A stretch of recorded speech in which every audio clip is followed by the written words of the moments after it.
Hey, it's noting this is One Bad Apple Presents Uma Kavula.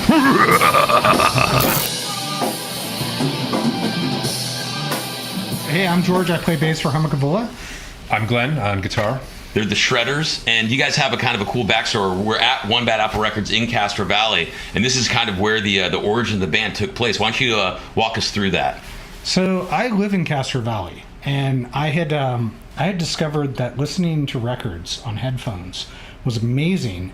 And it just so happened there was a record store here, so I came down, spent a bunch of money, and I chatted up Don, and he's like, "Thanks for the money. Oh, you must play music." He saw some of the selection. I was pulling out like Jaco Pastorius, Weather Report, some Maiden, some Metallica, and he's like, "This guy's all over the place. I don't know what's up with him."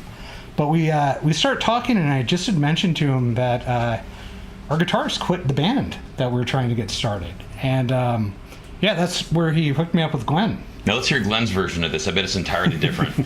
I bet Weather Report's not mentioned at all. So I was relatively new to the Bay Area, just checking out all the different record shops because I love collecting vinyl. And I come into One Bad Apple for the first time, I think, and start talking to Don. And he's got a guitar hanging up behind the counter. I'm like, "Oh, cool. What kind of guitar is that?" He's like, "Oh, you play? Want to play?" And so then I'm in the record shop just jamming out on Don's guitar. And he's like, I know somebody that's looking for a guitar player. You mind if I pass your number along? And I'm like, hell yeah. So gave my number and totally forgot about it. A month later, all of a sudden I get this weird phone call from this guy named George. He's like, hey, are you looking for a band? Something like that. Maybe it wasn't as dorky as that. No, it was totally as dorky as that. It was like, "Oh, hey, yeah, I got your number from Don. Here you're looking for a band. We just lost our guitar player." And Glenn asks, he's like, "So, why'd your last guitar player leave?" And it's like, "Yeah, I got really mouthy and kind of wasted on my birthday party and mouthed off to him, so he quit." And he goes, the first thing out of Glenn's mouth was, "Yeah, that's a red flag." How do these kind of sounds incorporate in the sound of your band now? I'll take this. I think it lets us experiment more with textures, right? Like you probably don't see it now, but both of us use a lot of effects in our playing. It blends together. It's like the parts on the bass and the guitar can be syncopated at times, but yet ambient and spacious, and that all comes from our past influences. Yeah, I was listening to your singer Michael earlier talking about the 4 levels of vocals when he sings. And as I was over, I was kind of just eavesdropping, and I was like, wow, like that is someone who's really technical and really thinking about, what's possible within a vocal range and kind of hitting all that. I could never do justice to what he said, but it sounded like a scientific report. So the thing I think that, people should expect when listening to your band is it's a highly technical band. Yeah, I like that. I mean, I always strive, like something about being a musician and playing with the music that we grew up on. You strive for technicality, but it also doesn't feel like a technical band, right? And I think I like to think it's subtle, but people can groove to it. Yeah. What do you think? And definitely there's a lot of melodic element, but we like to have this interplay of like a quiet part or a quiet section that builds a mood, and then bludgeon you over the head with a heavy part, and then back to the quiet. And it's kind of the storm comes in, and then it kind of fades away. And that's kind of the feel vibe of the band. There's influences, not just the early 70s, 80s metal, but we have a lot of influences from alternative in the 90s, everything from Soundgarden, Jane's Addiction, you name it, all those bands, that whole era really inspired us. I mean, I don't know what else I could say. Huma Kavula, they want to bludgeon you over the head with the heavy part. I mean, that's like a great tagline right there. So you guys are going to play a song called Spellbound for us? Yeah. So I'll let you guys get it. And listen, if you're in Castro Valley, make sure you stop by One Bad Apple Records. Pick up some vinyl. Who knows? Maybe bring someone in here that doesn't play an instrument. They'll look at a record cover, and it may start a whole career in music for you. So come down One Bad Apple Records, and thanks to Huma Kavula for playing.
Yo, what's up? We're live. Here we go. Cliff Burton Day 2025. I'm Nicholas Alexander Gomez, and I'm with my buddy. Jose. And Jose is the director of Cliff Burton Day event. He does all the graphics and whatnot. He is one of my right-hand men on this team. So that's why we have Jose here. And yeah. So yeah, dude. How do you enjoy Cliff Burton Day? Oh, it's crazy, but it was a lot of fun. Happy to be here. Happy to be part of all this. And I'm excited to show you guys what we have. So I think in the last like 3 days, averaging 4 hours of sleep, maybe like 3.5. How about you? Yeah, 3, 4, 2, whatever. Yeah, I think so. Cliff Burton Day was kind of special this year, as it is always. It just gets bigger and bigger. But we did something different where instead of just guests talking, we had live music. We still had guests speak, but most of them were musicians and they played music for us, which was really cool. I feel like maybe experienced a little bit of growing pains because it was so much bigger than the last year. But it went really well. I mean, most things we heard were, dude, it was awesome. I mean, check out the chats, and people in the chat were there as well too. But yeah, so we recorded all the footage, which was Saturday. We got done wrapping out around 1 o'clock, maybe. There was an after party at the bar. I went in 2 seconds and said, all right, guys, good night. And then went back home. And since I've been home yesterday, we've been editing nonstop. This video literally got finished 1 hour ago. So I really hope you guys enjoy this video. But it turned out really good. So what you are going to see is the Cliff Burton Day event was 3 hours long. Well, in 3 hours, I got to go to bed. I got to work tomorrow. So we condensed it down to an hour and a half. So every band that you're going to see tonight played multiple songs, but you're going to see the best song out of each of their sets. So it was pretty cool. Who did you enjoy the most? Or some of the, not the most, but you know what I mean? There was a lot of highlights. Mm-hmm. I don't want to spoil anything, but... Okay, don't spoil the big one. I mean, I know what you're talking about. Okay. I know what you're talking about. No, it's a great show. I mean, there's a lot of highlights. Yeah. I don't want to say one's better than the other True, or whatever. But altogether, it was a really good crowd, good variety of music. Mm-hmm. And it was really exciting. It was really exciting. Yeah, I'm not going to call out any favorites though. No, okay. Well, I will say what's up to Mike Overton. I see you in the chat. It was awesome editing your videos, dude. You are a legend, my man, and thank you for working with us. Mike Overton from Trauma is also on the Cliff Burton Day team. He is, I would say, all things sound and stage. He's the head of that department. So anything sound and stage, he's the top of it, and he has his chain of command underneath, which they did a wonderful job. And we didn't give him an easy task at all. It was multiple bands, multiple changeovers, super fast. Mike, you did a wonderful job, my man. Yeah, thank you, Mike. So let's see. We're going to start the video in just a moment, but we do want to bring in our guest of the evening. His name is Mr. Mike Burton. Oh, hi. Mike, how you doing, my man? Good. You caught me a little off guard there. Watch the Warriors game. I'm here, though. I got my clothes on. I'm ready to go. You look comfy. I don't see you, but nice to see you every year. Yeah, Mike has been with us every single year. He has not missed a Cliff Burton Day. Mike is the man. So I made a promise. I made a promise a long time ago to Ray Burton, and I keep my promises. Right on. Pretty simple. So you were at Cliff Burton Day. How did you enjoy it? You know, it was interesting to me because it was the first one I didn't have to talk, which was awesome. And I was getting pretty tired of the sound of my voice, to be honest with you. I'm not much of a talker generally, especially out in front of public peopleness. So I thought it was cool to see the different perspective of it. But the other really, really big thing for me was I took my daughter there. And that's not ever happened, you know, just happened to work out that they were in town for this and that, you know, it lined up right. So that was, you know, that was cool because that's another generation. Right. And that's that was kind of nice for me because obviously, I mean, they know, you know, the history and all that, you know, and some of the sadness and that and all that. And so it was nice to share that with my daughter. So, but the show itself, yeah, it was cool. I was glad to see it. The special surprise was awesome. And all the bands, I mean, it's like you guys were saying, I mean, I can say something good about every band that played, you know, it was cool. It was cool to see. And starting with the first people that got on stage, I thought they did a really good job covering the Big M. Oh yeah. You know, they played 3 songs, I think. They did a good job. I mean, especially the early stuff like that. Yeah, they played. They were great. They were solid. They were polished and together and professional.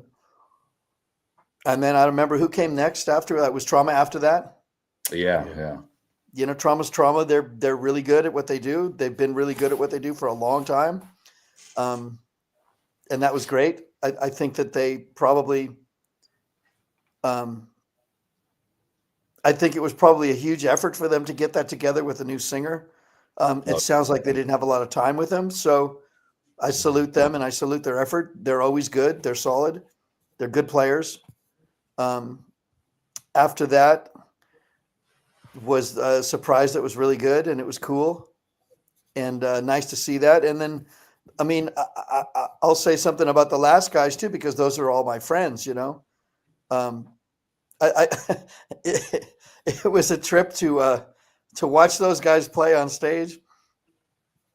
And I don't want to give too much away, but the backdrop that you put up on the screen while they were playing, it was so fun. It made me laugh so hard. It was so funny to see that graphic on the screen. You know, it was Judd and it was Joey and it was my guy Tony Martin. You know, those guys when they were playing that graphic was so funny. So did you instantly recognize it? Oh yeah. It was? Oh yeah. That's cool. That's awesome. Because it was hilarious, right? It was so funny. So yeah, Jose built that from a still of the barn itself. Of course. Yeah. I don't think a good. I'm not a public speakerman, and I'm not a real super out in front public personman. But I just would think that probably one of the first rules of podcasting is don't talk on inside jokes that the audience doesn't know. So should I explain what I'm talking about, or do you want to do that later? No, yeah.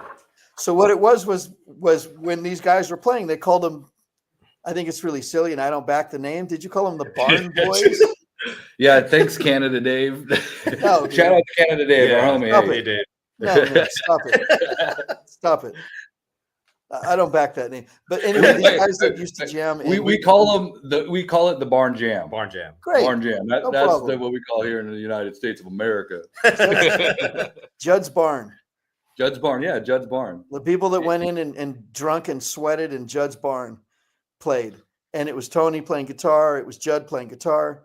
And it was, Harold played bass. Got to remember Harold. I didn't say him before. I apologize for that. And Joe played drums. And so, while they were playing, you know, and it was a bit free form because that's the point of it. That's what they did. That's what we did there. They had a graphic on the screen that was like a line drawing of the barn, and it was hilarious to me. It made me laugh. That's all. I mean, I think I would call the band. I would call the Gladiator School. All right, because that's what it was. I do have to say, if you go out there, and I think everybody who went out there and played in that barn would agree, it was either kill or be killed. And you had to learn what to do, and you had to be loud enough, and you had to be confident and definite enough, you know, to stand up and just let it rip, man. So I do want to say, while I was creating that graphic, I was thinking in my mind, I was like, a lot of people are not going to know what this is, but for the people that do know, it's awesome. It's for you guys. It was so great. Because it made it look nice, and the place was not. It was ramshackle, right? I mean, it was falling down here and broken up there, and I mean, things I remember more about that than anything is not the easiest place to find a flat spot to set my drums up. You know, on the dirt floor, and the power wasn't great. And I think that there was lots of fading in and out at times if there was too much draw. And that was the thing with Cliff too, for sure. Oh, by the way, happy birthday! It's Cliff's birthday. Happy birthday, Cliff! Happy birthday! Happy birthday, Cliff! Another year, still gone, still dead. We still miss him. Mm-hmm. His legend is still growing, so nothing's really changed. But you know, he with that monster 218 cab that he had, and the Sun, I think it was a Beta base. Contrary to maybe what some other people might have, implied, the Sun Beta base, and then just a universe, an array of pedals at his feet. But my point is that stuff drew a lot of juice, right? Mm-hmm. So I remember times when he would kind of dig into it and really start kind of laying into it, and lights would kind of dim a bit, because he would be drawing more than his fair share of power, so to speak, and the other guys would have a Marshall or I don't know if Jed had a twin. I can't remember. Yeah, back then it's probably all tube amps, so it's like drawing way more power, and I Yeah, imagine well, it's yeah. running off a generator too. And it's Jed's grandma's barn, it's not modern anything. It's so, but that was the place where we were allowed to be, at our own devices, all night, all day, whatever, man. Yeah, I was hard told to when get you out would there. drive It's a down the long road, drive. Go you ahead. would see just cars line the streets. Like, I mean, the street, and it's Yeah. like you go cruise down that road, you're just gonna see all the cars lined up on the side to get to the barn. Back It's a then, long was there drive. still, was there still a nudist colony out there? There was a legend of that. I remember one. I was able to borrow my mom's car a lot, and it was a large. I was trying to look for a picture actually of it because I have a picture of it driving. I drove some of his gear to the Hayward Plunge that day for that show, for the trauma show at Hayward Plunge. And there's a lot of pictures of Cliff from that outdoor show at Hayward Plunge with trauma. And my mom had a big car, it was a big like Chevy Caprice or whatever, 4 doors, and the trunk actually fit that cabinet of his, that big 18 road cabinet. So I tend to drive that around a lot. I remember driving it out there once to Judd's, and it was raining, and it's really curvy and crazy, and there's a lot of winding roads, and it's very narrow 2-lane road. It's a canyon, and it was rural. And I remember one night it was really wet, and for some reason I thought it would be a great idea to get right to the curve, turn my wheels, and punch it as hard as I could, just to see what happened to the car. And immediately it kind of busted loose, and the back end slid out and smashed into this wall. But the good news was the wall was covered with like ivy and vines and shit like that. And so all I had to do, it didn't dent the car. In other words, it just took half of the ivy off the wall with me. And so I just had to kind of squirt it down real quick when I got home so they didn't find out. So I remember another time. What I wanted. Am I done talking? No, keep going, man. Come on. Yeah, that's the problem. Start fucking talking, man. What I wanted to say though was there was lots of jam houses. Bill Weber's was a jam house. Tony Martin's was a jam house. Judge Grandma's was a jam house. We played in my parents' living room whenever my parents were gone. We played there for years. I mean, we threw away so much beer at my house that my mom had probably 40 or 50 bottles of Mickey's Big Mouth, with a little hand grenade looking things with a big top, with a big mouth. We had so many of those that she started putting spider plants in them and turned them into like plants. And so all the windows in the kitchen were completely lined with Mickey's Big Mouth, bottles. Making grenades up there. Yeah, full of beer, but it was like Cliff, Mickey's Big Mouth, Molson Ale was another one. And what his papa used to love to drink was a Rainier Ale, the Green Death. So we had a lot of that. But what I just remember, our driveway was very steep at my house, very steep, crazy driveway. And I remember one time driving his cabinet hanging out the back of my mom's car and driving up the driveway, and the cabinet fell out of the car, right, when we're going up the driveway. And so it's laying there. I drove up the driveway, and it's laying at the bottom of the driveway in the street. And we're all, oh shit, I wonder if the cabinet broke. I hope the cabinet didn't break when it fell out of the car. And it's like, we looked at it, and the cabinet dented the street. That cabinet was so strong and so heavy and so burly, that 218 road cab that he had, it actually made a hole in the car, in the asphalt of the street when it fell out of the car.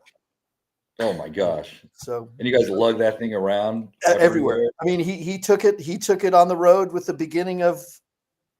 Really? At the beginning of the Big M, you look at any of those early shows, that cabinet's there. It's a 218. Was that his first big amp? Like when he got his Rickenbacker, what amp did he get? That amp. He had a little. The first thing, his first practice amp that he. I'm sure he had it till the day he passed. I guarantee he had it. Was this thing? I think it was called a Univox, and it was a little combo, nothing big, one speaker, but that's what he practiced with. But no, that Rode amp, he had that forever, and they started throwing Mesas up on the side next to it, I believe, to fill out the sound. But he had that cab, and he had that Sun amp. That Sun amp was the one. That was the one that I was holding the fuse on that Cliff 'Em All video. Oh yeah, that's right. So he was using it even then. But again, the style of his playing, he's drawn a lot of juice, man. He played hard. He pumped it through a lot of effects. He did a lot of things, and the volume was high. So yeah, that it started coming to the point where that amp was topping out, when that Sun Beta was topping out. And the fuse would blow. And it was his second gig with the band. The first gig was the Keystone, I believe, in Berkeley, where they have a pole right in the middle of the stage, which is insane. But they did. Right in the middle of the stage, there's a giant pole. And that was his first one. And the second one, he said, I need you to shove your finger in my fuse box of my amp so it doesn't blow. Especially right? That sounds so inappropriate. Sure, go wrong. Why not? But especially during my solo, because again, he's drawing all the juice that he can find. I mean, it's like, wow, that's a lot of power, man. I mean, breakers, dude. That's crazy. You weren't worried about getting zapped? Like, all right, dude. That's how old were we? I don't know. Whatever. What was the year? Yeah, we're young and invincible back then. I didn't even think twice. Didn't even care. Yeah. And that's where you see that footage of him doing the bass solo on Cliff 'Em All from the Stone at his second show, and that little pin-headed son of a bitch behind him, with no hair was the last time I got a haircut. Oh, okay. Last time I got a haircut was then. Wow. So yeah, it's funny, right? So oh man, yeah, we're gonna have to pull that up next time. Happy Cliff Day. I'm done talking. I've already talked too goddamn much. I thought I got away with it on Saturday. So it was a good show. You guys did a good job. It was different. Everybody wants a piece now. They can have it. Cliff was our friend. There's less and less of us every year. One year I want to do this, and I've wanted to do it for a long time, and I wish I would have started at the beginning and doing it. Two things I wanted to do. One I did, and that was before Ray passed. I got Harold to film everybody cheering for Ray. Remember that one at the high school? Because he deserves it. Everybody's cheered for Cliff his whole life, but Ray deserved that. And the other thing I wanted to do every year was say, everybody that's out there, stand up if you met Cliff. Everybody there, stay standing if you knew Cliff. At year one, it would have been almost everybody in the room. Everybody that's there, stay standing if you played with Cliff. It's like the guys in the San Francisco in the 2006 earthquake. Where they meet at the fountain every year. At the time of the earthquake, and there's less and less of them, and now there's none. Oh wow! Oh yeah.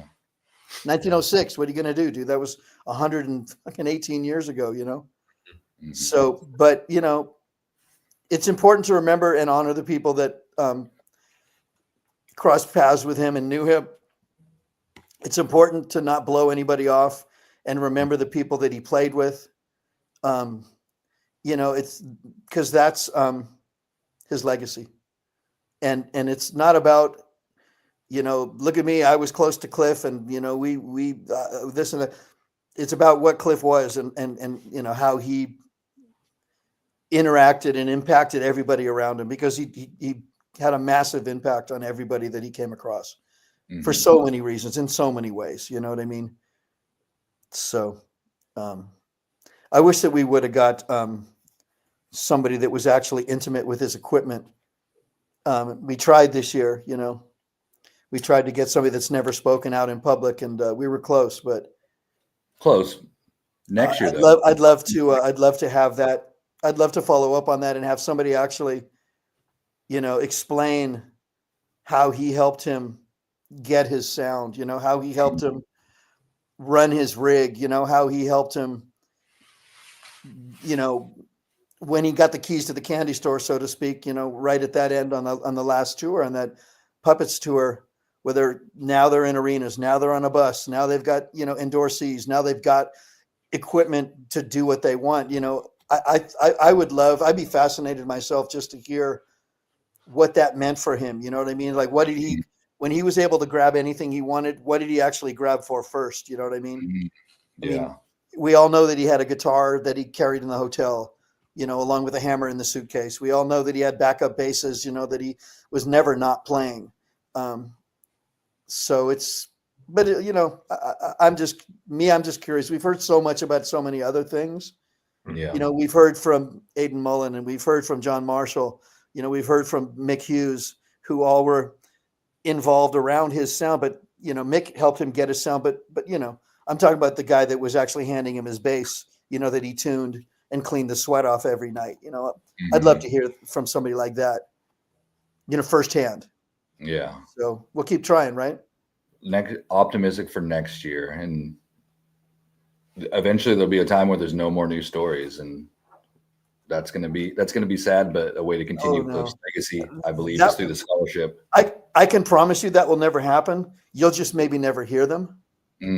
But all of us who were around him, I guarantee you, there's millions of stories, all the little moments that are embarrassing or funny or stupid, or at the time didn't even seem like they mattered. That's what we got, man. That's what we're left with, Yeah. So there will never be a time when there's no more news stories. You just won't hear them. A guy I used to play in a band with, who's a legend, and doesn't get out and doesn't talk about it. He's got just himself.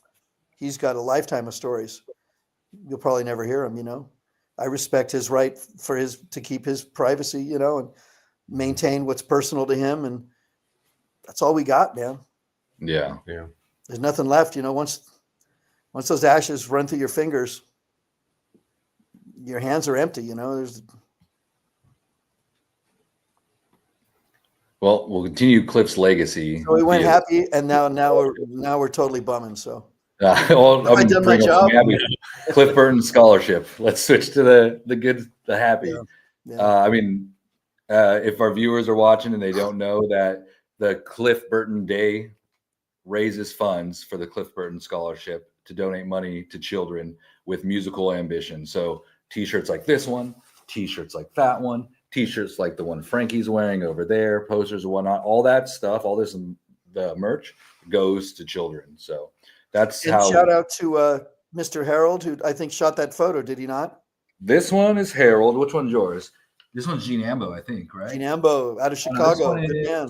This one's Gene Ambo. Yeah, that's Gene Ambo. Let's see, Frankie. Hop on you know what? here. I want to give a plug if I can. Can I do Gene that? Ambo as well.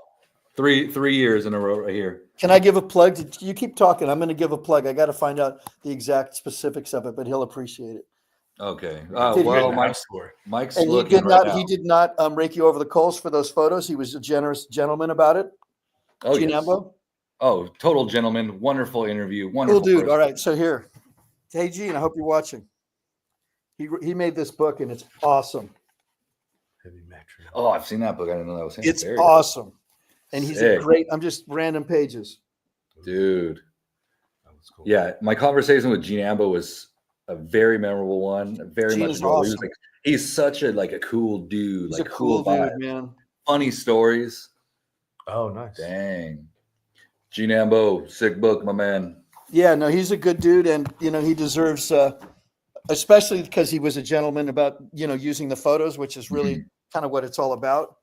And Because if I'm the not clipping, mistaken, like you these said, were unreleased photos too. If I'm it's a not worthy mistaken. cause, and it raises funds, and it's a real, it's a righteous cause, right? So anyway, Gene Ambo, out of Ambo. Chicago. And Harold also, Oyman made quite a lovely book too with Brian Liu, right? Murder in the Front Row. got it right over there, dude. Yeah, I lovely love that book. book. I mean, love the documenting movie. this whole time, Yeah. in our lives when we were young and stupid and didn't give a shit.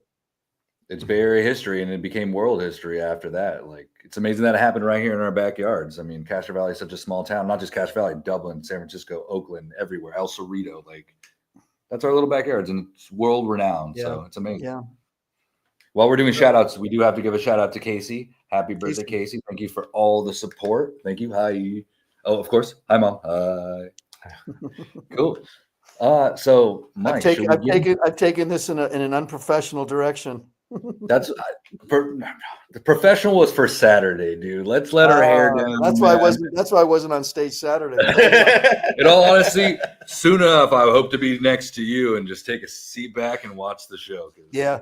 It was different. It was cool. It was different to it's watch. cool to be able to see it from that perspective. And like I said, it was different. This was the most different by far, which I think, once you guys watch this footage, you can see it. It's completely miles above what it was. To me, if I was to have to be like, and maybe this isn't the right thing to say publicly, but whatever. I would describe this year as when the night that the inmates took over the asylum. Technically, yes. Yeah. You know what I mean? Just to sort of put it out there, where it was, bands played and they took as long as they needed. The stories were sort of unfiltered and unedited, and people just sort of had their say, Yeah. On the good side of that was Mr. Harold. Mr. Harold, he had a lot to say, man, and he's been building up to that for a long time and a lot of years, and hadn't really sort of had his chance to say things. And I celebrate the fact that he did. I believe he did this year, and that's awesome. He had all the time he needed. Yeah. It was well said, well spoken. It was very touching. Honestly, editing his video was one of the highlights of the night. Like, Harold, I told you that night, but you did a wonderful job, my man. We greatly appreciate your contributions to Clip. Patient Oyman, when you ran the asylum, you did a good job. Yeah. Harold helped me out too. Harold, thank you again. When you took it over, you ran it well. No, and it's good stuff, it's good stuff for sure. So yeah. Cool. Well, let's see. So this video is about an hour and a half, just telling our viewers. So, make sure you hang out. There's a lot of good stuff at the end. If you're still awake, we'd love to see you here. We'll be still in the chat, so you can talk to us in the chat. What do we got there? Who's backwards here? The Cliff. It's got to be Cliff. It's Cliff. I see it's Cliff, right? In a white shirt. Is he wearing a white shirt? In the chats, what is it? Tell us what it is. That's me with my afro. Oh, that's Cliff. Me playing his bass with my drumsticks. Oh, sick. I see. That's my guy Tony from the barn, and that was his house. That was his jam room. That's funny. Dang, dude, Puffy, dude. Yep, we had fun. That's sick. We had a lot of fun. Oh, it's funny too. There's the here's his see. Here's his here's the 218 road cabinet right there. Oh yeah. In the side, and looks like he's drinking Molson Ale. Yeah, I see it. So the cab had the built-in the metal on the sides, so it was like the pieces, the case. Dang, dude, yeah, that would definitely destroy asphalt, dude. Broke the streets. Oh, you know how heavy that thing? Did it have casters at least? No. Dude, you're plugging that. Did you play any places that had stairs? That's got to be worse than like Ampeg, 810s or whatever it is. Yeah, the SVT. No, nothing on the SVT. Dude, it's heavier than a fridge, dude. That's crazy. It was huge, and it was really, really heavy. So, yeah, but we got it done. We had fun. Oh yeah, I mean, there's a Marshall full stack back there. I don't need a full stack to get it done. That was what I was talking about, the Hayward plunge. Oh yeah, Isn't that a beautiful photo? beautiful. It's such a beautiful photo. And That's that's an iconic spot. It's still there. The stage is still there to this yeah, day. totally. And that's the shout out to oh dear, Rick Brackett, who took that photo. Richard Brackett, Okay. another good photographer. Gotcha. Yeah, lovely for those photos from that. Oh, and that one show other are thing awesome. before you cut me off, and I really hope you do cut me off because I'm tired of my own voice. Every chance I get every year to call the roll and talk about people like Rich Birch, fuck. Oh, come on. Oh dear. My singer from Bailoff, Paul Bailoff, the ones that aren't here, Mhm. Maybe they need to be remembered because they're part of the scene. Bill Weber, Yaz. Weber is Jam House, needs to be Yeah. remembered, part of the scene. A lot of people bring up Yaz. Oh, He of was course, a Mike Yastrzemski, absolutely. genuine dude. Yeah. Absolutely. Heathen, I think it was, wasn't it? Heathen. Yeah, and I think, because you talk about Cliff and you talk about the people around him, it's important to remember those people because they were a big part of it. Yeah. The people he surrounded himself with too, you can tell they're genuine people. Like that community, being able to interview them over the past 8 years, I'm like, a lot of good apples in this bunch. Maybe one or two that, not my favorite, but A few of 98% of those guys and a girls few are of those, wonderful a people. few of those you didn't get to interview and they didn't get their say, Yeah. and that's why I think you got to say their names so they're remembered. Mhm. And Exactly. if you got folks on your online dealie, if I'm forgetting a name, they should type it in and Donnie from Trauma, I see it in the chat. Donnie, yeah, clearly, yeah, Donnie passed. That's right. I mean, Mhm. we lost one a couple of years ago. Our buddy Rob Churchfield, who you probably don't know, bass player, good bass player. So they're out there and they should be remembered. They were part of our scene and they were part of our lives. Yeah. And I mean, you could say it, man. There, but the grace of God go I, or whatever. I mean, who knows? Why does it happen? How does it happen? Who knows? But it's Yeah, you got to remember the it's fallen important. homies. It's Yeah. important. It's important. So Maybe a segment we can add to the next Cliff Burton Day. Yeah, the people who I passed just on. like when I get a chance and I remember, I just like to say those dudes' names because nobody's saying their names for them. So that's all. When watching the footage of Cliff Burton Day, if you take a notice of my shirt, I'm wearing a shirt I made of my friend James Harmer. He lived in Castro Valley, and during my formative years, he was like a wonderful friend, wonderful person. Just made everybody feel very positive around. It's like try to keep his name alive too, which wearing his shirt and same thing. You had your buddy on your shirt, Cliff Burton Day. It's like that's how we keep our friends' memories alive. Keep them here. Yep. Yeah. Honor the I don't want to say the elders, but the brethren, the fallen, for sure. So yeah, well, I'm happy Cliff Burton Day, dude. That's what we're doing here today. Yeah, man. Cool. So shall we roll this beautiful bean footage? All that beautiful bean footage. All right, everybody. We hope you enjoy this. Like I said, we'll be in the chat and we'll be back at the end of this. Just say goodnight to y'all. But I don't have to talk anymore because I've already said enough. Thank you.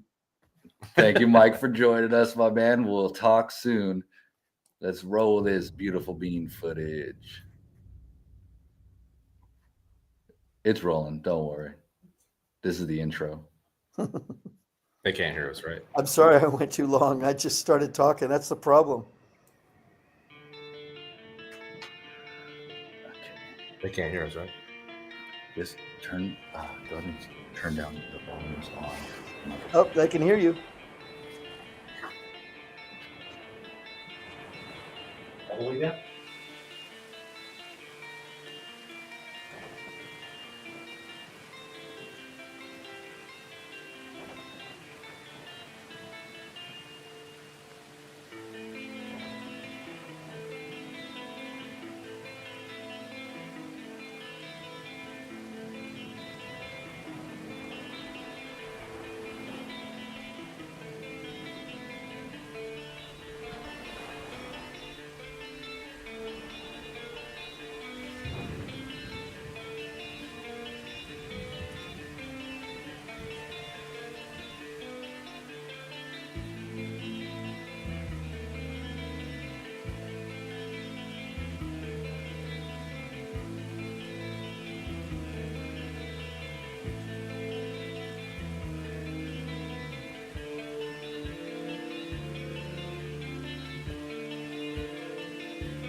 That was pretty tight.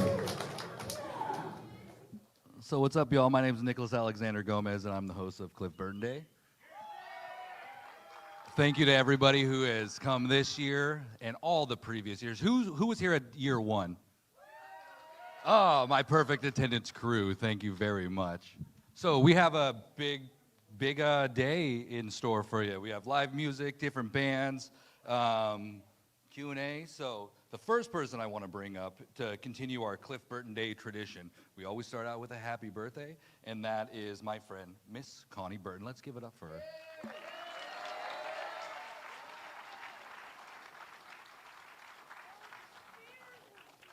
Oh, I'm coming for you. Don't worry.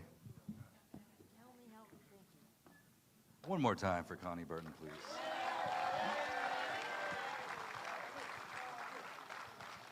Hi, everybody. Is it on? Yeah. Hi, everybody, and thank you for being here. And I want to shout out a big thanks for everybody that contributed and dedicated themselves to making this happen, including you, Nicholas Gomez, who's the leader of the pack here. And I'm so glad that you're all here and that we're here. Happy birthday, Cliff. Yeah. Happy birthday, Cliff. So shall we start this party? Praise God. Yes. So we all need your help. We're going to do happy birthday. So my singing's terrible, so if you guys can help us out, that would be awesome. And my singing's terrible, too. I have a punctured vocal cord, so, don't go with my tune. Shall we? Yeah. Happy birthday to you. Happy birthday to you. Happy birthday, dear Cliff. Happy birthday to you. That worked. That was cool. Right on. Right on. I would love for you to announce your friends over here on stage. Are they all here? Hi, you guys. Hi.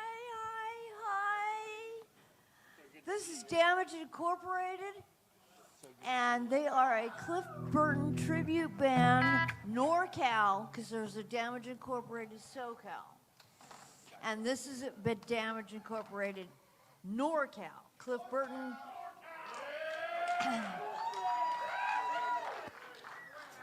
Cliff Burton tribute band, and they're awesome, and they're awesome guys, and we'd love to hear from you.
Self-destruction fades apart with fear. Something dark is clear, leading on your death construction. Taste me, you will see. More is all you need. Dedicated to how I'm killing you.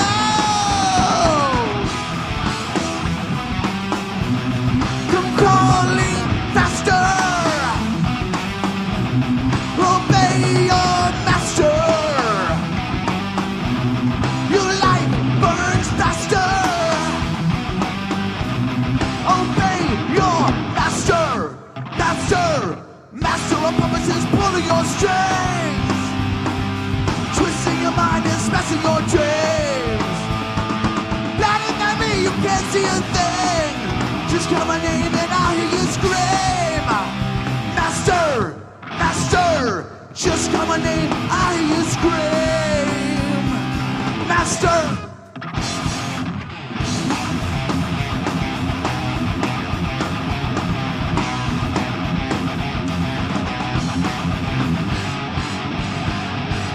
It'll walk the way, never you betray. Life or death becoming clearer. Pain monopoly, ritual misery. Chop your breakfast on a mirror. Taste me, you will see. More is all you need. Dedicated to how I'm killing you.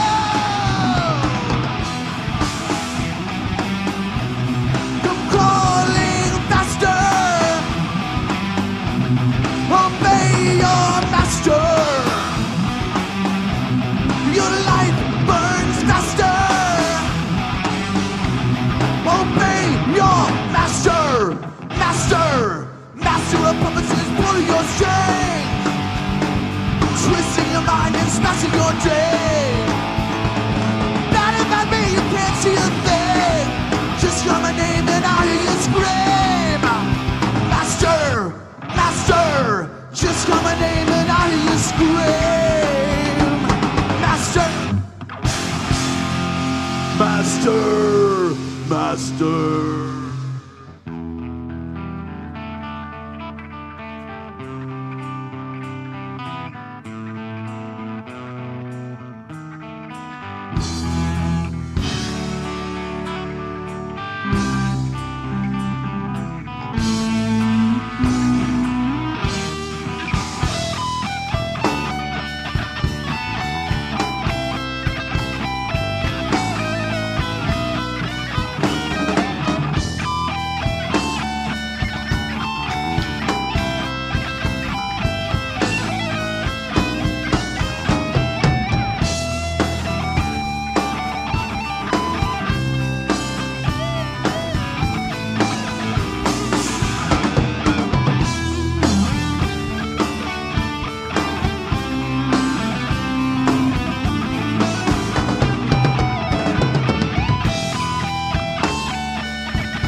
Thank you, Damage Incorporated. That was phenomenal, dudes.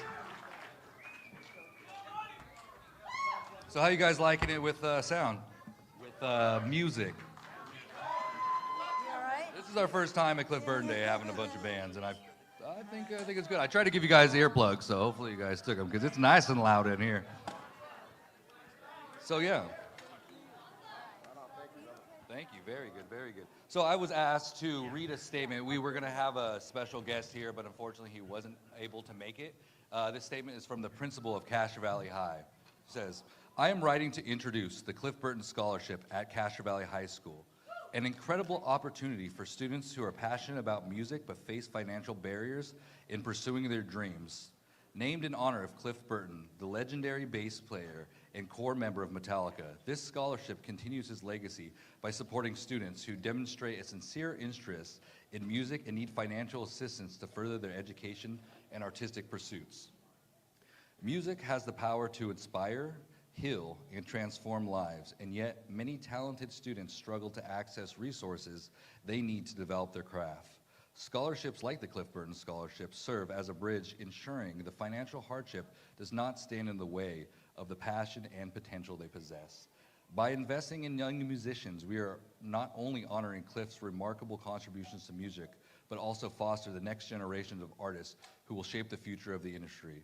One of the special things about this Cliff Burton Scholarship is the students do not need to be attending a four-year college to receive this scholarship. However, thank you. However, these scholarships are only possible through the generosity of the donors, which is you guys, who bought tickets today, t-shirts, merch, concessions, so thank you guys. We invite you to join us in keeping Cliff Burton's spirit alive by donating to this meaningful cause. Your generosity will make a profound difference in the lives of the musicians and keep his passion for music for generations to come. Sincerely, Principal Mr. Chris Fortenberry. So let's hear it for the principal.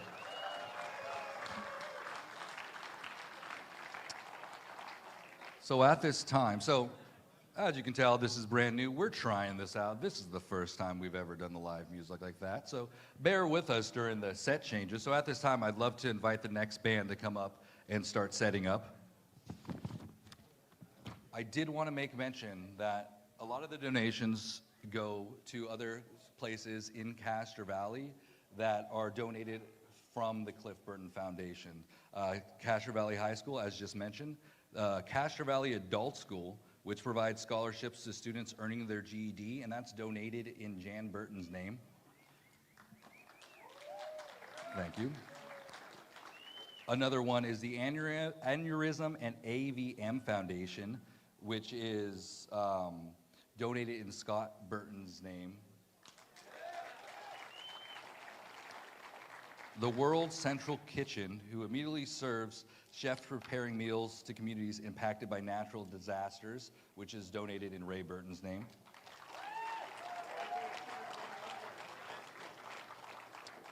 Tipping Point Community, fighting poverty throughout the Bay Area, donated in the Burton family name. And lastly, the one that we're all here to support, we have a really big surprise in store for you later on, which is the Cliff Burton Scholarship. And actually, I'll leave that surprise till later.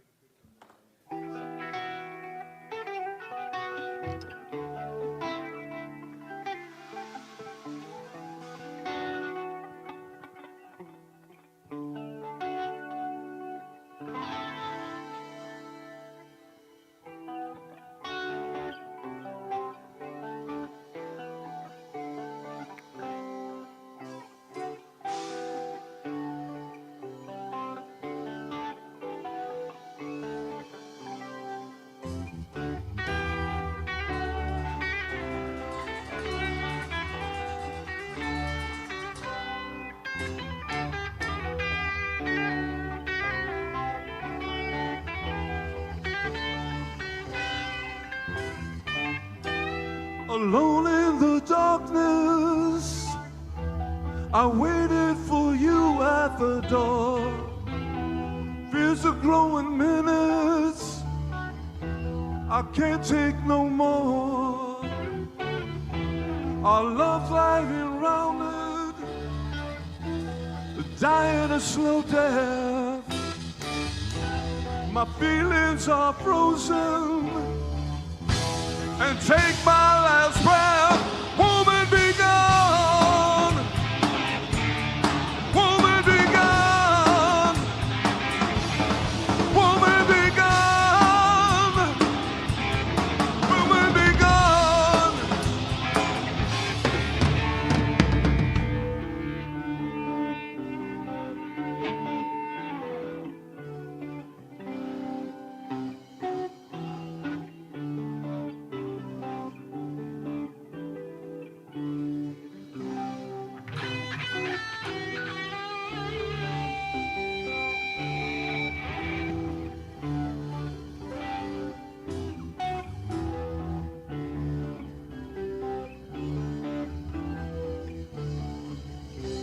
You cut me and cheated until it's too late.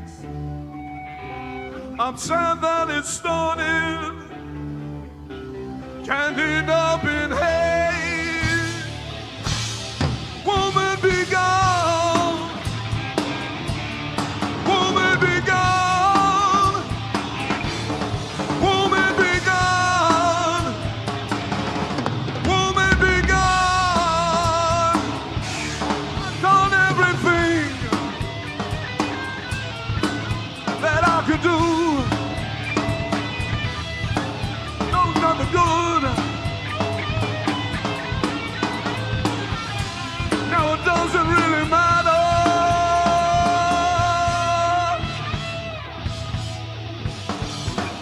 Oh, oh,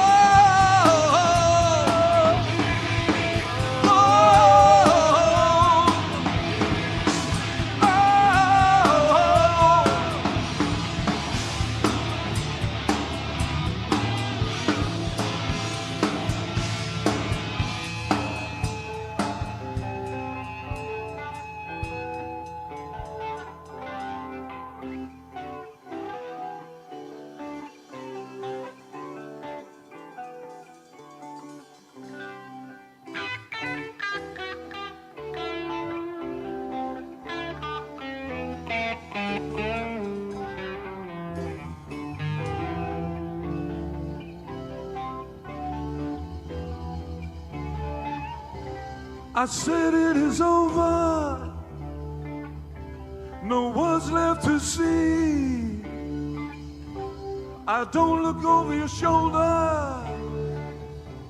I'll be on my way. Woman, be gone. Woman, be gone. Woman, be gone. Woman, be gone. I'll just go on my way. Woman, be gone. Woman, be gone. Woman, be gone. Woman, be gone.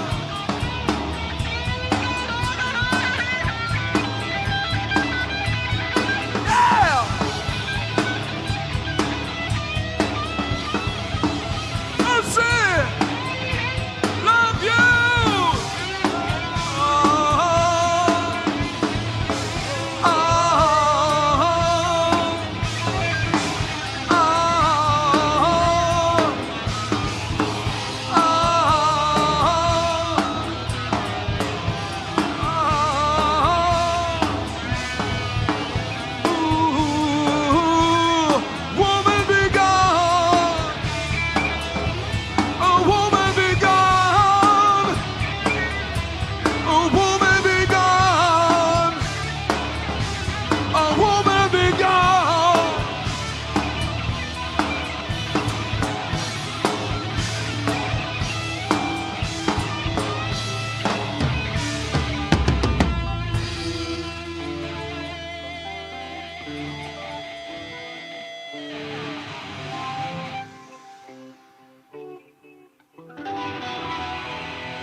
Thank you so much.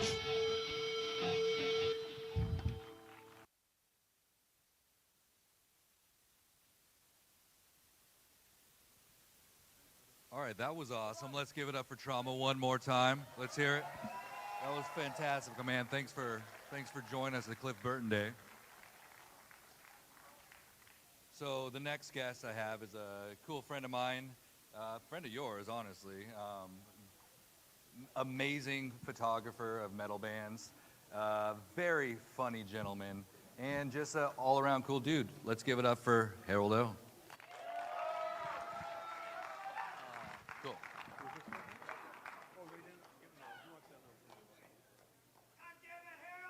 What?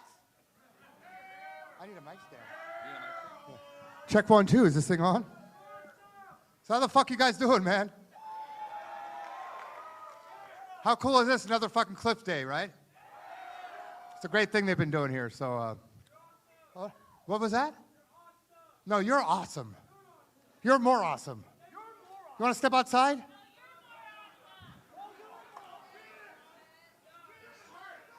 So I'm going to be a prop comic tonight. What do you guys think? Huh? Carrot Top has nothing on me. Yeah, all right. Cool. Anyway, I don't know where I'm going with this, but yeah. It's great to be here, man. Give it up for Cliff. Come on, Cliff Burton. Yeah. For Cliff, yeah. All right. Good evening, Mike. How's everybody doing? We already worked on that. My name's Harold, and I'm an alcoholic. I won't tell anybody. Sorry, I thought this was an AA meeting. Good night. Thank you. Yeah. All right. So this fantastic tribute to Clifford is put on by the Burton family, Casey Ramirez, our awesome dedicated host, Nick Gomez. Give it up for Nick Gomez. Yeah. Canada Dave Bush, who works behind the scenes, and tons of help from Connie Burton, Connie Taylor, Diane Pye, Rebecca Kestelin, and Jamie from the Valley Inn. So get up for all those guys. Yeah. All right. So last summer, I got the chance to visit the Cliff Burton Museum in Sweden, and it's fucking amazing. I was over in Europe already, playing the huge annual Dynamo Metal Festival with an awesome group of longtime musicians known as the Bay Area Interthrashional, put together by Craig Cicero. Yeah.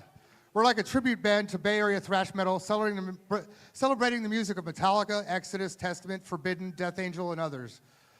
Yeah. Fuck, dear. No, I'm just. Yeah, DRI, right on, yeah. Anyway, our first show we did was a really cool tribute to Cliff.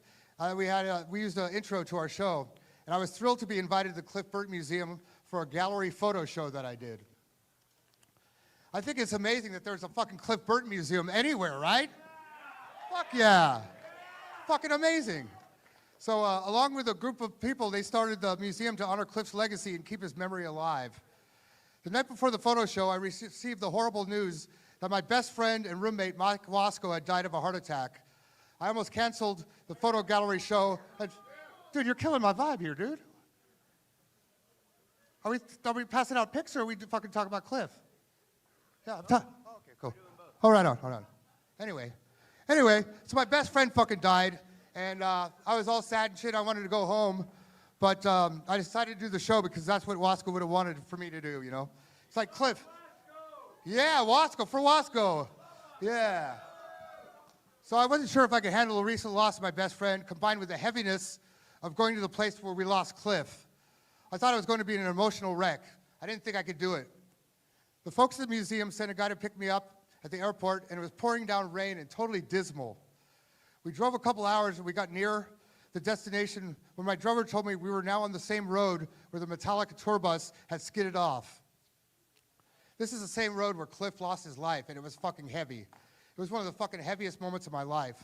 I started crying like a baby, and it was a lot to take in my already fragile emotional state. This is the same drive where Cliff died. I can barely describe the sadness I felt. It was fucking horrible. It was like going to Auschwitz. You could feel the heaviness in the air. Then we stopped at the actual crash site, and I went over to the stone, and I just lost it completely, man. The vibe was so fucking heavy. There wasn't anybody else there, so my driver sat in the car as I got to finally pay my respects to Cliff. It was one of the absolutely heaviest, saddest, most cathartic moments of my life. When we originally lost Cliff, we were all so young and had never really dealt with death before. And just like the Metallica guys, we were really unprepared to deal with it and how to handle the grief of losing such an amazing, unique individual like Cliff.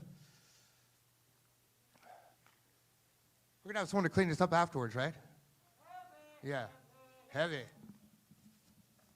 All right. Anyway, so Cliff was only 24 years old when he died. And I think of all that time, especially now when I'm an old man of 62, I think of my life I've had and how long I've been around for. And the saddest thing about Cliff's death was the fact that he was in the prime of his life, and Metallica were just crushing it on a huge upward trajectory. I was a total wreck, and it's hard to talk about it today.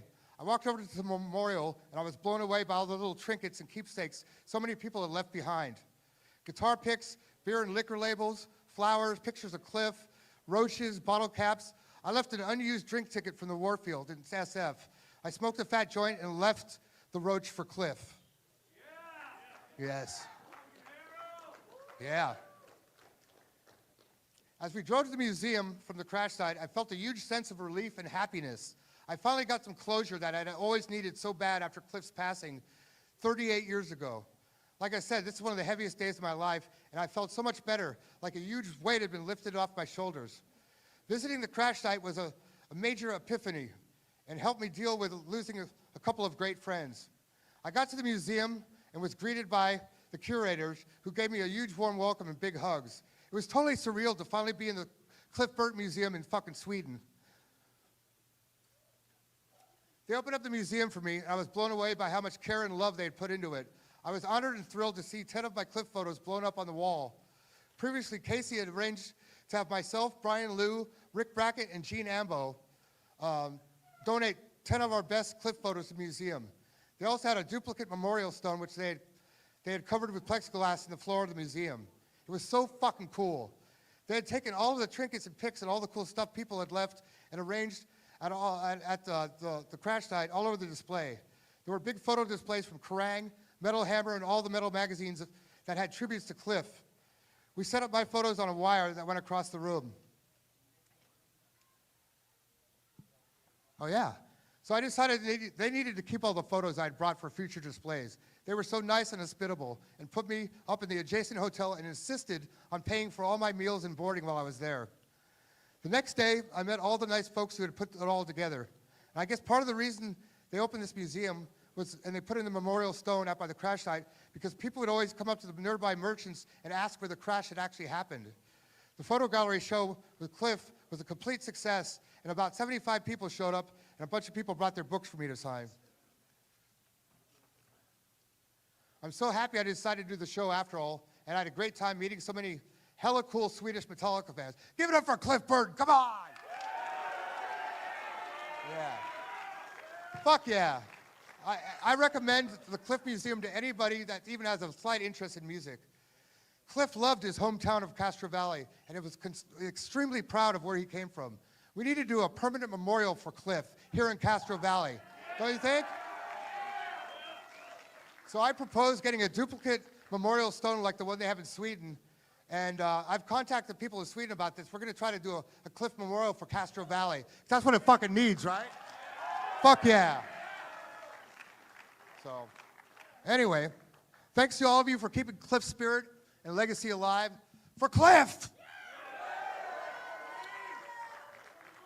If you're 21 and over, you can take a stroll down to the Valley Inn down here. We're going to have a big jam session afterwards. And I'm going to smoke a big fat joint with all of you.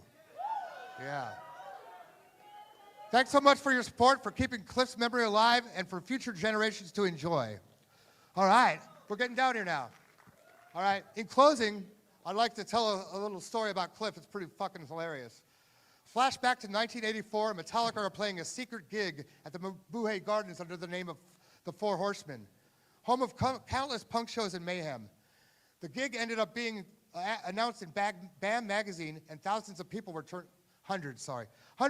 turned away. They didn't have that many fans then, so what the fuck am I talking about?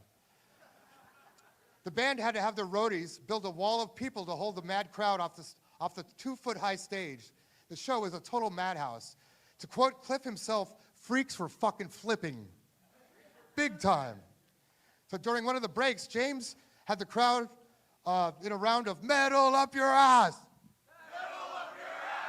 Metal up your ass. It was like that. He would shout it to the crowd, and the crowd would shout it back, just like we did a second ago. Oh my God. Yeah. Then he had him shouting, hell no, James. Hell no, James. That girl still didn't say hell no, James. Okay. So Cliff saw this as a perfect opportunity to mess with Mr. Hetfield. So he goes up to the mic and says, James is a dick. James is a dick. And you should have seen the fucking look on James's face when he fucking said that. It's like, what the fuck? So what did Cliff do? Or what did James do? James looked at Cliff and went, Cliff is a cunt. We can't say that. Okay, Cliff is a C with a T at the end and a U and an N in the middle. Thank you. So the audience shouted back, Cliff is a cunt. We're going to edit this for Netflix, right? Okay. Anyway. But it was a total spur of the moment and a great example of Cliff's great sense of humor. So thanks to all put on this great show tonight. Here's to many more. And we got coming up with True Temper, right? Yeah. True Temper, yeah. Give it up. So this is one of Cliff's very first bands, correct? This is before Agents of Misfortune? A little after. Before, what was the other one? Yeah, anyway. But anyway. So hang out. This is going to be a fun night. Give it up for Cliff. Come on. James is a dick. Cliff is a... Anyway, I'm making a huge mess here. Thanks, you guys. Enjoy the rest of your evening. My name's Harold O, and I'm an alcoholic. Fuck yeah. Fuck yeah. Fuck yeah.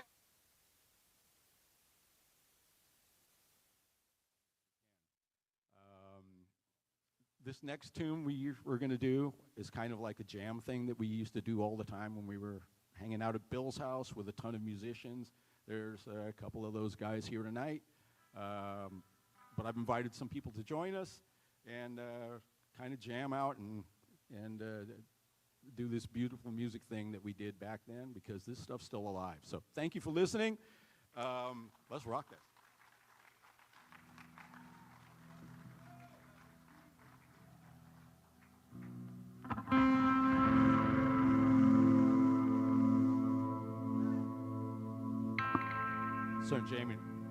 St. Germany. That one's from Miele.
I really love this song, and it's one of my most favorite Metallica songs.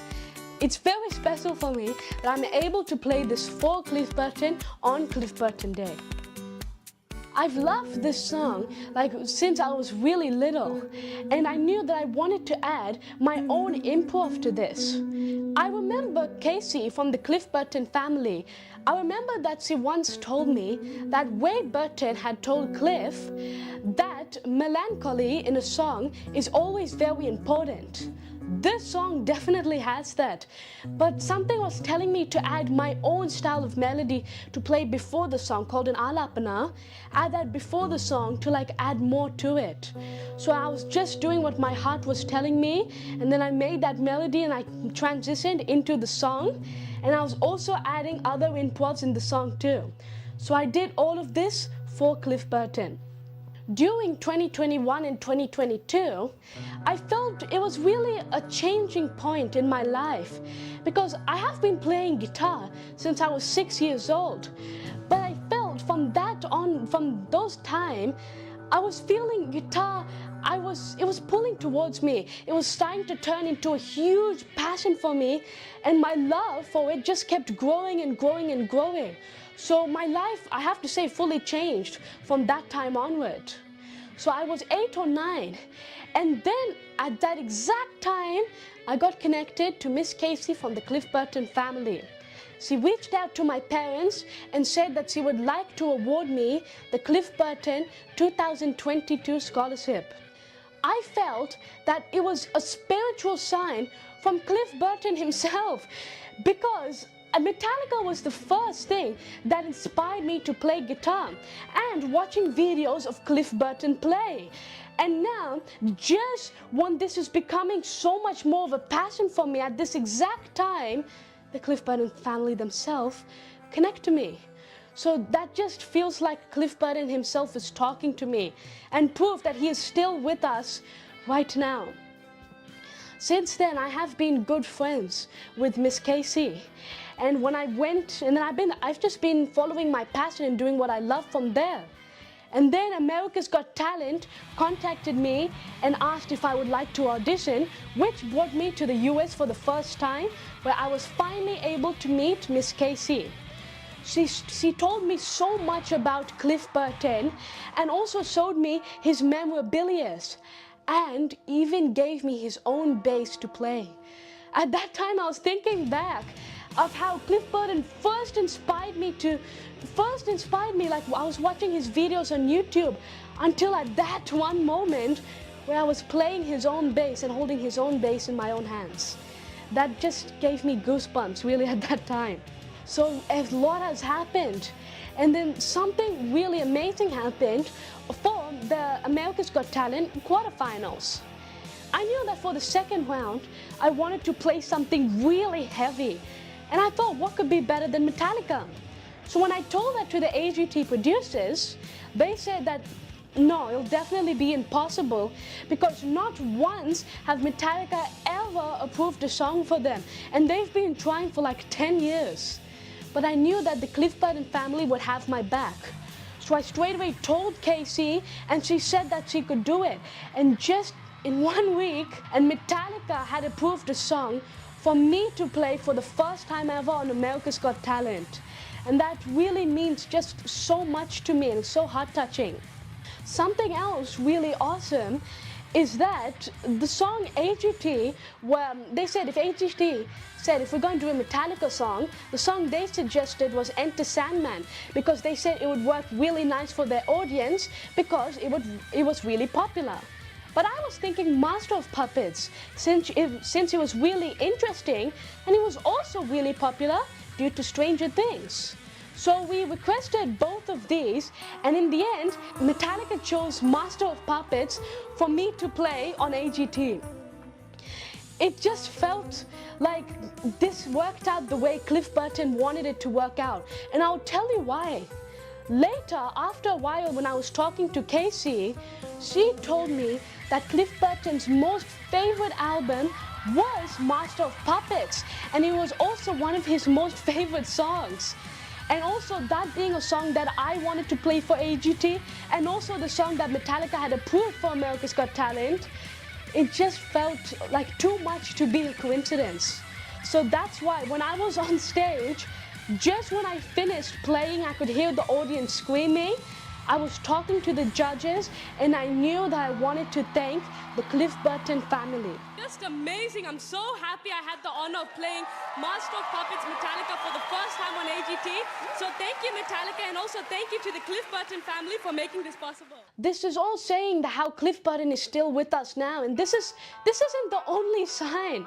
There have been so many, like throughout, since when I first started to even now in recent times, so many signs that Cliff Burton is right here.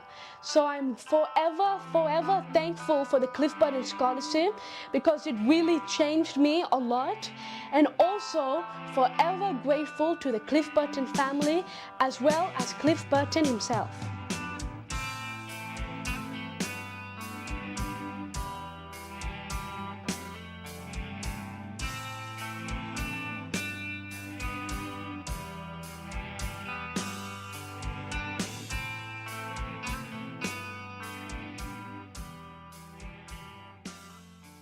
That one, check. Hey, so that was my recipient from 2 years ago, and anybody who supported Cliff Burton Day 2 years ago, that's exactly where your funds went to.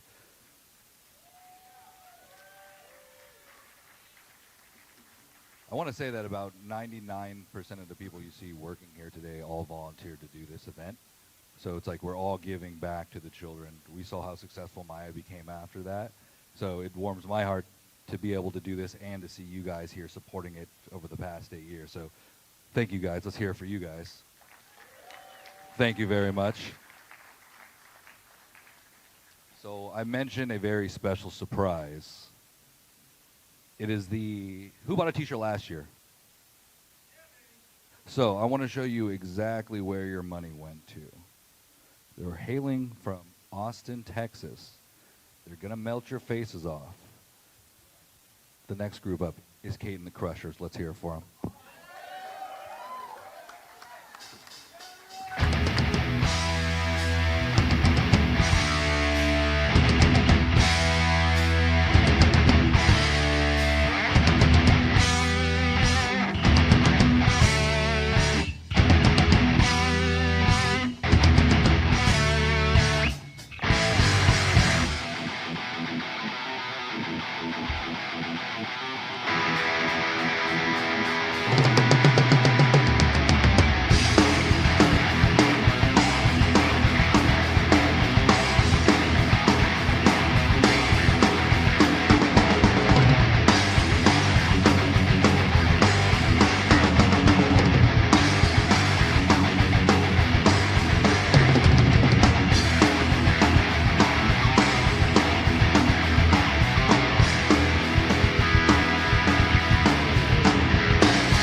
into it.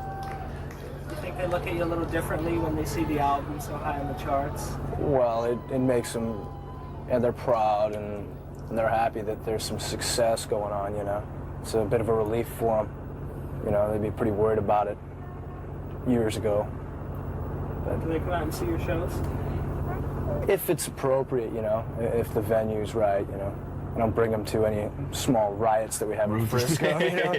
We've been known to play a few of those. And Mom up front. What is today? You can do better than that. What is today? A little bit louder? Right on, you guys are awesome. I'd love to call Mr. Mike Burton to speak. I wasn't supposed to go first. My name's Mike. There's a lot of people here that knew Cliff. I was one of them. He was a great guy. We were friends. I'm not much of a public speaker. I'm really mostly here because Ray asked me to say something. Well, thank you very much. But Ray can't be here. Ray's getting on a bit, you know, and couldn't travel. But he wanted to make sure that I said to all of you people, everybody that's here, thank you from the bottom of his heart for keeping Cliff in your hearts and your memories. It means a lot to him. It means everything to him. It really was a big deal for him. And he wanted to make sure that I said thank you to every single person here for that. Oh, hey, everybody's still here. Right on, cool. Hey. My name is Nicholas Gomez, and this is our rock and roll group, Zombie Holocaust. We were asked to perform today because we are a Castro Valley thrash band, just like Cliff used to play in back in the day. So real fast, I want to say thank you, Ray, for creating such an amazing band. Ray and Jan, thank you very much. Hi, Burton, everybody. Dad, this is my dad, Ray Burton. This is Cliff Burton's dad. Yeah! Big hallelujah! Hallelujah!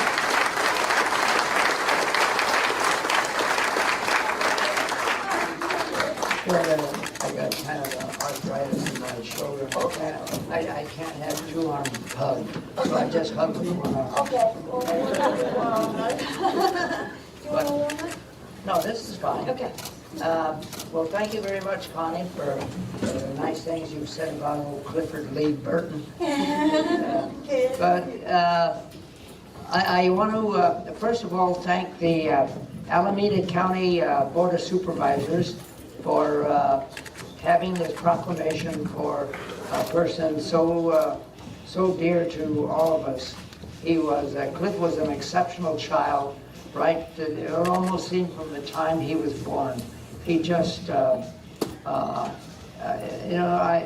I've thought over the years, I cannot remember Cliff crying.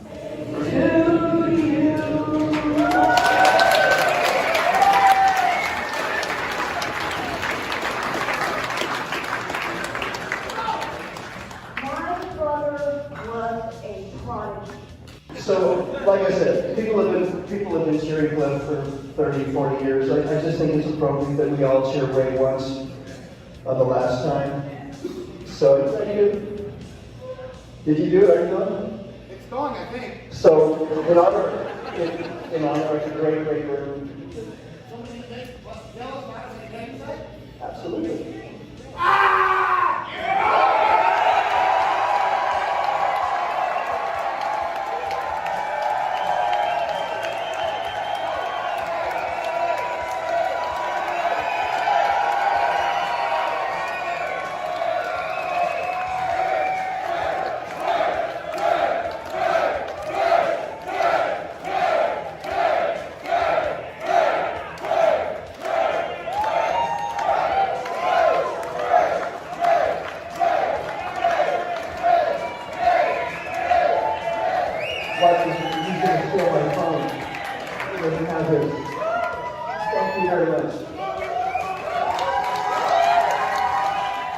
You know, and I come on this, and I almost like at first I was watching this, and I wasn't sure it was going to end up like this, which is what I was hoping for. And I said to my girlfriend, I said, I'm not sure I'm going to go on. And there's a lot of musicians and friends. It's no one really I know. And I mean, I'm so grateful. I mean, we've been on like 2 hours already, and I'm so grateful that I've had this opportunity to see everybody. But Nicholas, did you expect that this would happen? I was kind of hoping it would happen. I wanted to see his friends talk amongst each other and share memories and good vibes, exactly what you guys were doing. Well, you can count on me for, you know, anytime you do it, you know, you definitely I'd be humbled to be welcomed back. Oh, most definitely. Hey everybody, this is Charlie Benante. Hey, I'm Brian Slagle. What's up? I'm Gary Holt. Dean Del Rey. I'm here to talk about Cliff Burton. Hi, I'm Big Mick. You're going to learn some more about Cliff. That was perfect. We don't even need to do that again. That was perfect. Every gig we ever did, we went to Crush. This band moved here for him. So They joined him. They joined him. I think I watched Cliff and Mall maybe 1,000 times. Has anybody mentioned the hammer, Cliff's hammer? It was that mindset when you're younger, like, you know, everything's gonna last forever. You know what I mean?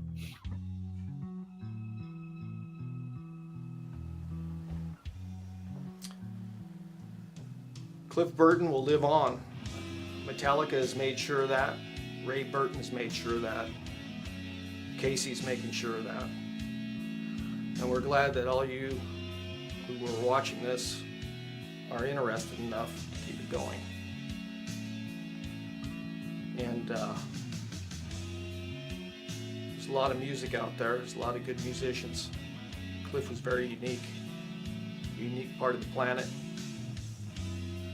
He associated with unique people. And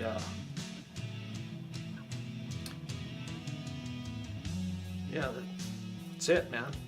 Good luck. My name is Nicholas Alexander Gomez, and this is Cliff Burton Day.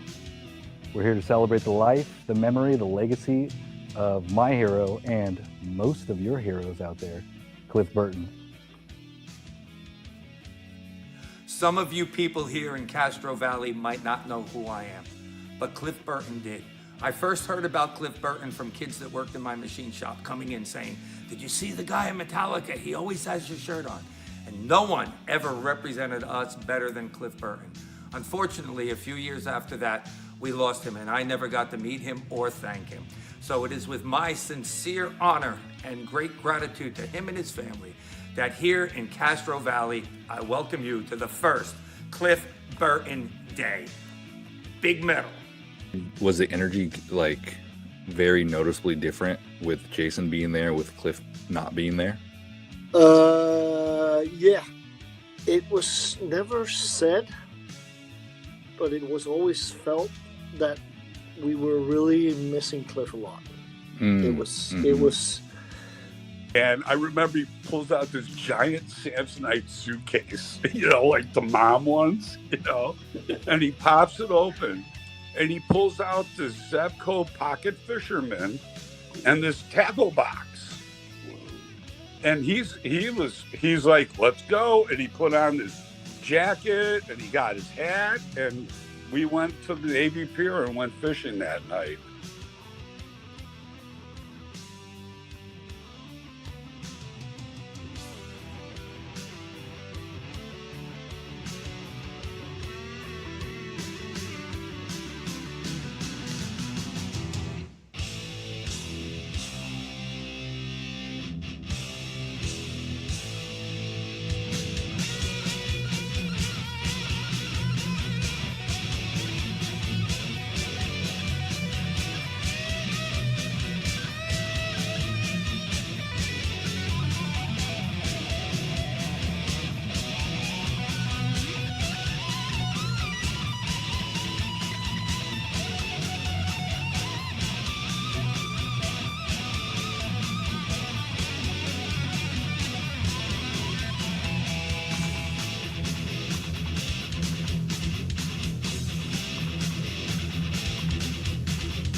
Like it says up there, thank you for your continuous years of support.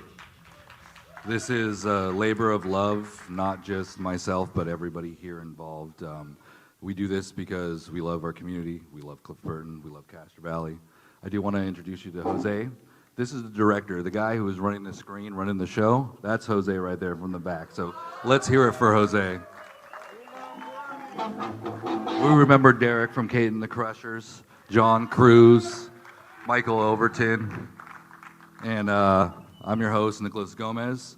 I'm sad to say that this is the end of the night, you guys. So how do we celebrate this? What do you guys want to do?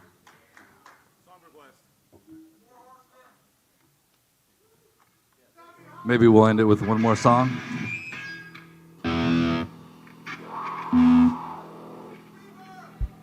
Come on, call it out. What's the last song we should play for the night? I think someone said it.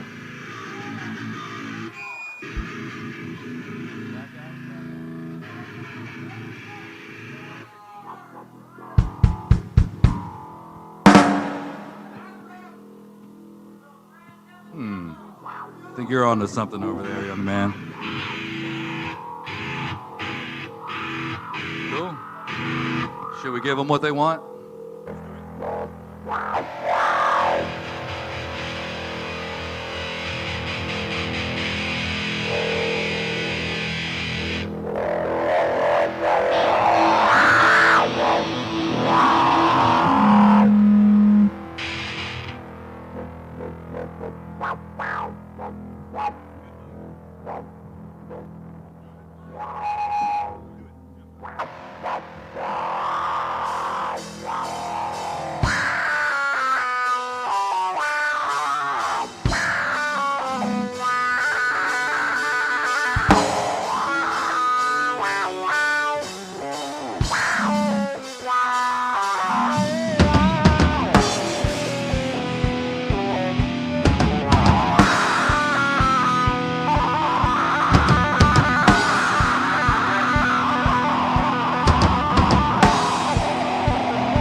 On that hill in the early day, coughs and chill deep inside.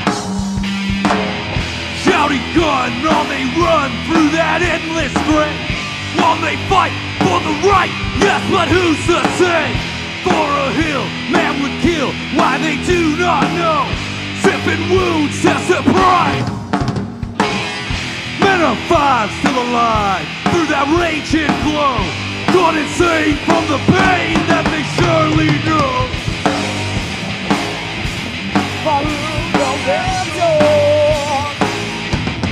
Time rushes on.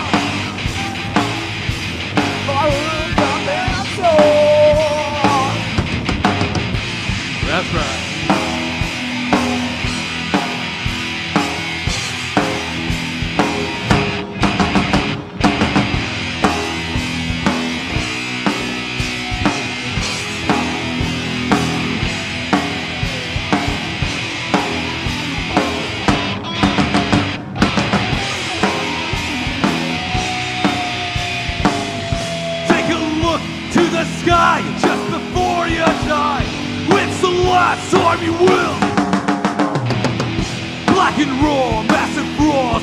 crumbling sky.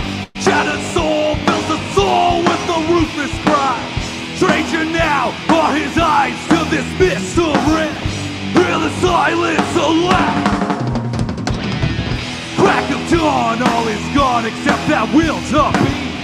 Now they see what will be, blinded eyes to see. Follow the battle. Time marches on. Follow the battle.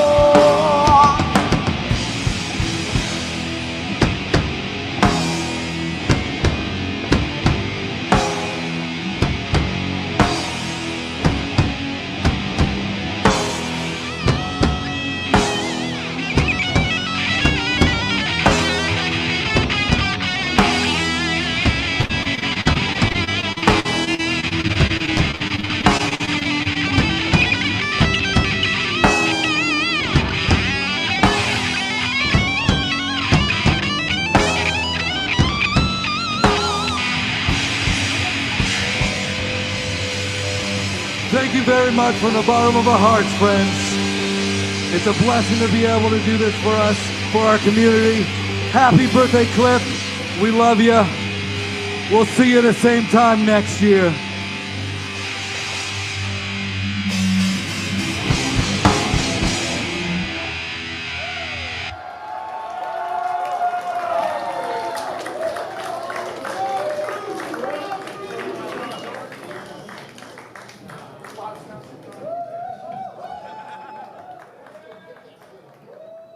And we are back, and we are adding our boy Mike back in. There we go. Oh, Mike. There we go. Yeah. Hi. Hello. Your voice is raspy. Were you singing along or what? I was shouting and meddling and horns upping.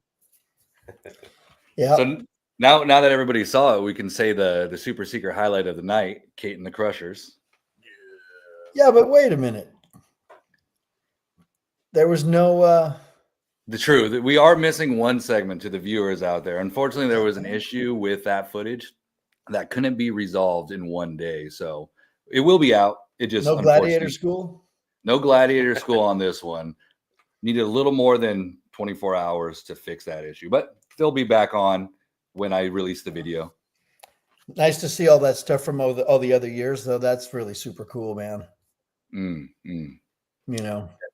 See where it became, or it started from. Literally, I think you said a strip mall down the street, and Big Mick, Michael Alago, you know, the great Fleming Rasmussen. You know, that's awesome to see those guys. So, what do you? Yeah, it was cool being able to see it and then see where we were from that perspective. Like now we're on this big stage and everybody's there. Like I don't know, it was really cool. And every year had a different flavor to it. True.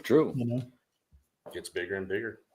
So moving forward, what do you think? More live music, continue that, like this new vibe that we're putting out? I mean, I don't know. I would say no rules generally, and see how it kind of shapes up every year, rather than have to fit it into a box, make the box fit into it. You know.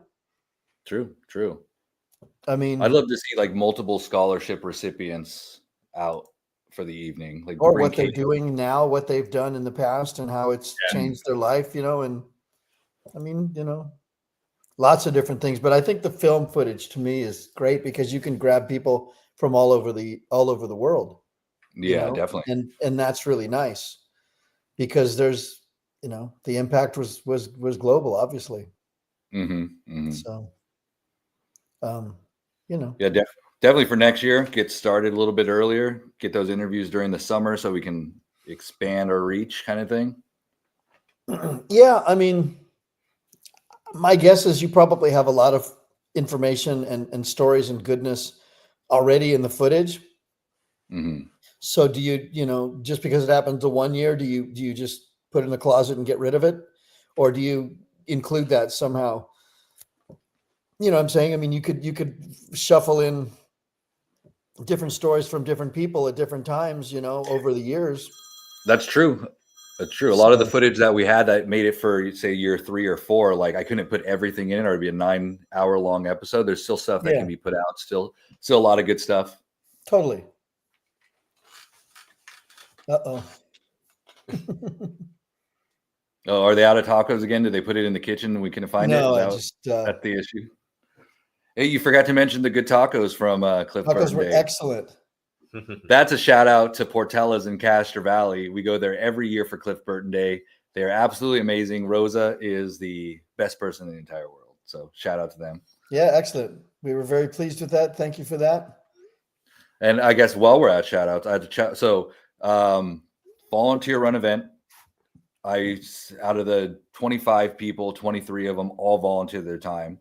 So all the homies on the call sheet, and then all the people who donated the gear, like the Fisher 10 and whatnot, Shader Camera, Rebel Sun, Bulldog Lighting and Grip, Lumen 77, and Gold Coast Stages were all friends of ours who donated a lot of that stuff to help make the event possible. So homies, thank you. Thank you. What about the dude that printed the shirts? You didn't mention him. Probity. Thank you, Probity, for making these shirts. They are amazing. Local guitar hero as well. I did not know that. Yeah. Very cool. Well, then what is his name? So we can shout him out. You'll have to figure that out yourself. Mr. Probity. Thank you very much. But, point is, it takes a village. Are you fondling a hammer? Nice. No. So I'll ask you the question, knowing the answer already. Why do you have a hammer? And you're supposed to say, no? Never know when you're going to need it. Absolutely. Thank you very much. Well done. That's as good a way to me to end it as any. With the words from the man himself. You never know when you're going to need it. Mr. Cliff Burton over here. Over here. Say happy birthday. Thanks for inspiring generations. Thanks for the legacy. Thanks for putting Castro Valley on the map, and just thank you for everything, man. Happy birthday, Cliff. Yeah, he gave us what he had, right? Mm-hmm. Still gone, still miss him. Still getting more famous every year. That's true. So nothing changes. All right, everybody in the chats, everybody who watches, thank you very much. We appreciate you every year. And like I'll say, same time next year. Happy Cliff Burton Day, everybody. Good night. Good night. Stay good. Take care. Ciao.